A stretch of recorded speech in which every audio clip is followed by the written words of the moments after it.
Hello, welcome to News Now on TV360. I am Fidelia Aguncha. Nigeria's Minister of Information and Culture, Lai Mohammed, has condemned the attack on a zoo in Benin, Edo State. The attack, which was carried out by yet-to-be-identified gunmen, led to the death of 3 policemen attached to the zoo. The gunmen also abducted Chief Executive of the Leisure Park, Andy Ehanire.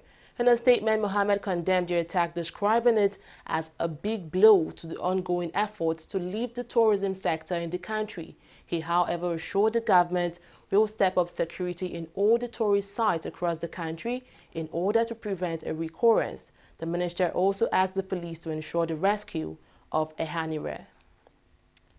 2 of the 5 persons arraigned by the Nigerian Customs Service for the illegal importation of 661 pump-action rifles impounded in Lagos port have pleaded guilty to the charges. The individuals Mahmoud Hassan, Oscar Okafor, Donatus Achinolu, Matthew Okoye, said to be at large, and Salihu Danjuma were arraigned on June 14th. They had initially pleaded not guilty to the charges, but on Monday, Okafor and Achinolu indicated an interest to change their pleas. After hearing their pleas, the court asked the defendants to notify the Attorney General of their new plea. The case has now been adjourned to September 26th for continuation of trial. The Nigerian army says it has killed 2 Boko Haram terrorists in an ambush in Borno State, northeast of the country.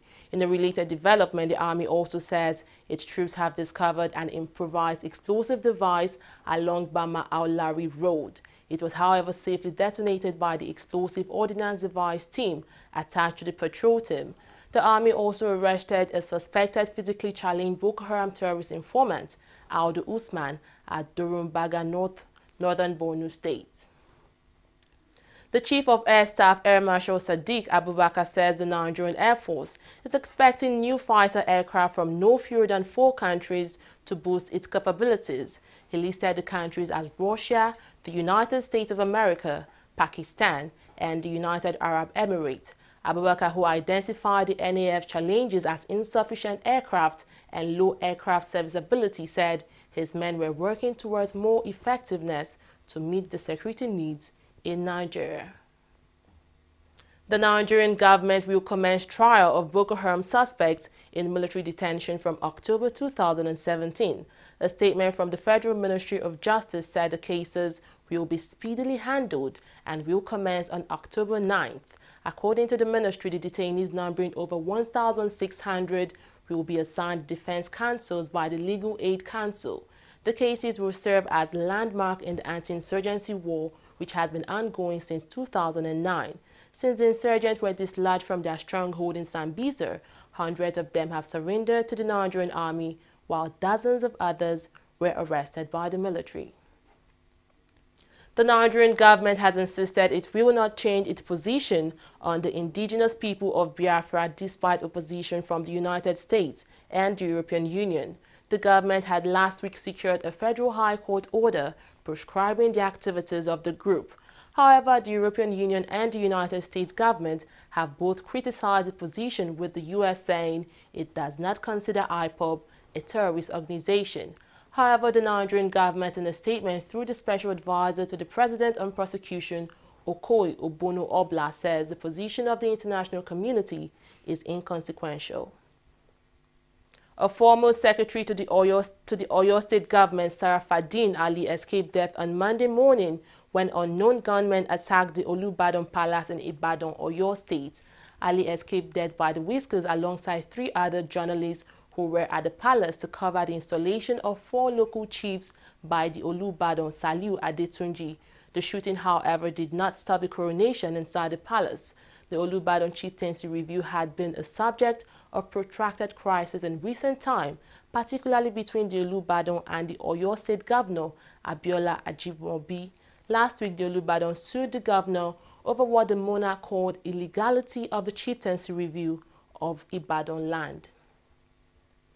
President Muhammadu Buhari has joined other world leaders to congratulate German Chancellor Angela Merkel on her re-election for a 4th term in office. The president, using his Twitter handle, felicitated with the German Chancellor's party and wished her a successful tenure ahead.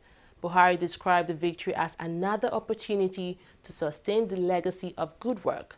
Merkel clinched a record fourth term in office after polling 32% of votes in Sunday's election.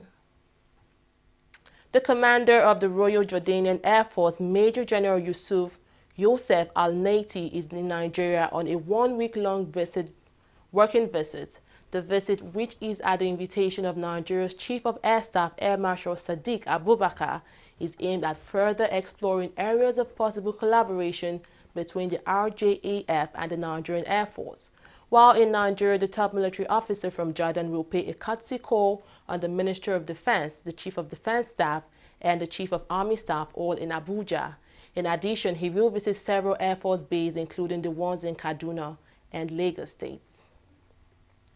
The Adamawa House of Assembly on Monday impeached 4 of the principal officers, including the Deputy Speaker, Sunday Peter, and Majority Leader Musa Mahmood. Others removed were the Deputy Majority Leader, Mutawali Muhammad, and the Minority Leader, Ms. Justina Nkom. The decisions were approved by the Speaker, Kabiru Mijinyawa, who presided over the first plenary after the House resumed from a 6-week recess.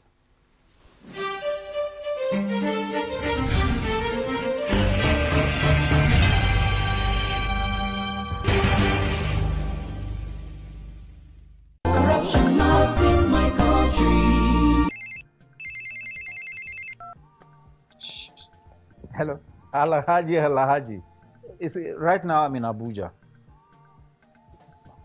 No.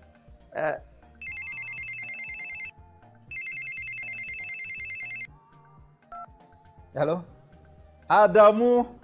Right now I'm in Kano. Yes. When I get back, I will just call you. Look, what is wrong with you?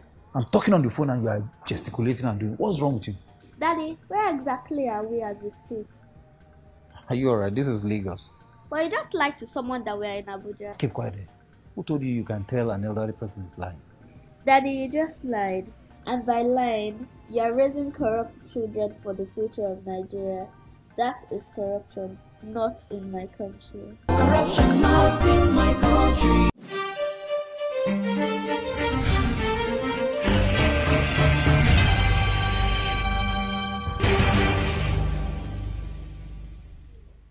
Glad to have you back.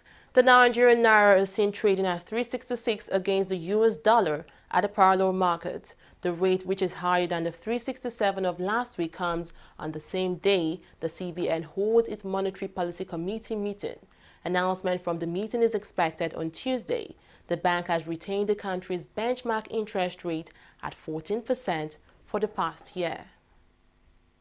Oil prices rose on Monday to their highest in 7 months after major producers said at a meeting in Vienna the global market was well on its way towards rebalancing.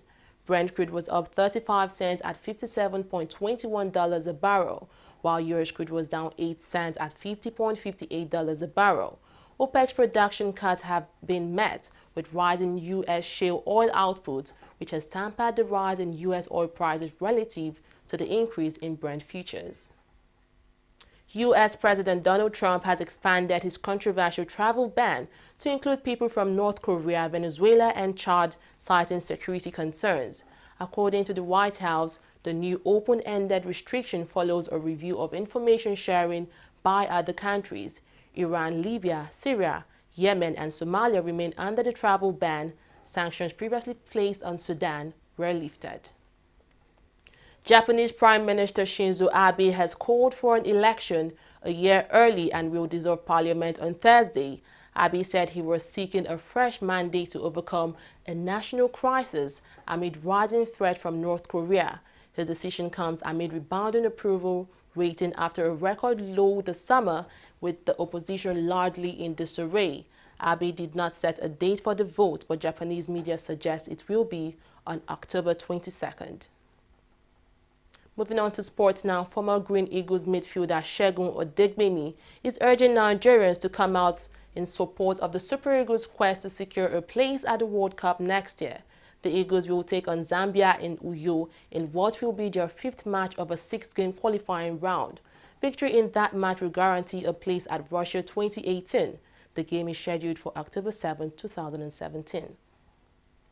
Arsenal coach Arsene Wenger has tipped winger Alex Iwobi to be a key player for the team.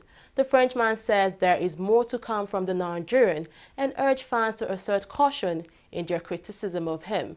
Iwobi made his Arsenal debut under Wenger in October 2015.